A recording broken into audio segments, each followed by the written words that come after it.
ঘরের মাঠে শেষ ম্যাচে জোড়া গোলের দেখা পেয়েছেন লিওনেল মেসি। বিশ্বকাপ বাছাই পর্বের খেলায় ভেনেজুয়েলাকে ৩-০ গোলে হারিয়েছে তার দল আর্জেন্টিনা। জয়ের পর সতীর্থ দর্শকদের ভালোবাসায় সিক্ত হয়ে আবেগতাড়িত হন এলেমটেন। এদিকে লাতিন অঞ্চলের আরেক ম্যাচে সহজ জয় পেয়েছে ব্রাজিল। ভিনিসিয়াস রদ্রিগোদের ছাড়াই চিলিকে একই ব্যবধানে হারায় সেলেসাওরা। স্টাডিও মনুমেন্টালে শেষ বাজি বাজার সাথে সাথে তৈরি হয় আবেগঘন পরিবেশ। সতীর্থদের আলিঙ্গনে ভালোবাসায় সিক্ত হন আর্জেন্টাইন সুপারস্টার লিওনেল মেসি। সেই ঢেউ আছড়ে পড়ল গ্যালারিতেও। ঘরের মাঠে শেষ ম্যাচে বিশ্বকাপ বাছাই পর্বে ভেনেজুয়েলার বিপক্ষে ৩-০ গোলের জয় দিয়ে ক্যানভাসে রং তুলে শেষ আঁচড়টি দিলেন লিও। জোড়া গোলে সকলের হৃদয় জয় করে গোটা স্টেডিয়াম তখন মগ্ন এলেমটেনের বন্দনায়।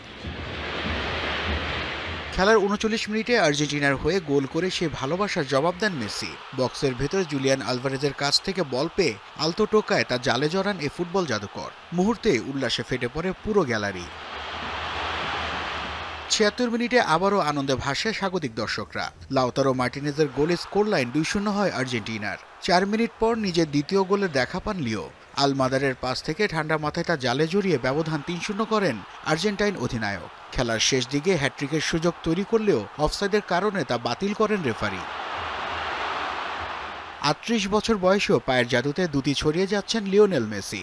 ১৯৪ ম্যাচে ১১৪ গোল তার অনন্য কীর্তি নজির হয়ে জ্বলজ্বল করছে ফুটবল বিশ্বে। এদিকে লাতিন অঞ্চলের বিশ্বকাপ বাছাই পর্বের আরেক খেলায় ঘরের মাঠে চিলির বিপক্ষে ৩-০ গোলের সহজ জয় পেয়েছে ব্রাজিল। আক্রমণ ভাগে ভিনিসিয়াস জুনিয়র কিংবা রদ্রিগোর অনুপস্থিতি টের পায়নি দল। রক্ষণাত্মক ফুটবল খেলেও শেষ পর্যন্ত সেলেসাওদের আটকাতে ব্যর্থ হয় চিলি। মারাকানায় প্রতিপক্ষকে চাপে রেখে সুযোগ তৈরি করে খেলতে থাকে ব্রাজিল। তবে ফিনিশিংয়ের অভাবে গোলে দেখা পাচ্ছিল না তারা।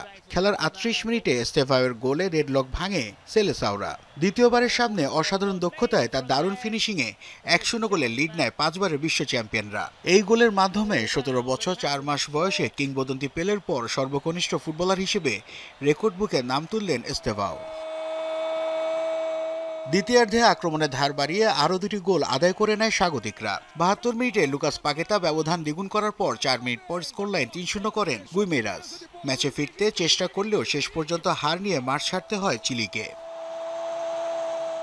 নাসিফ শুভ, যমুনা স্পোর্টস।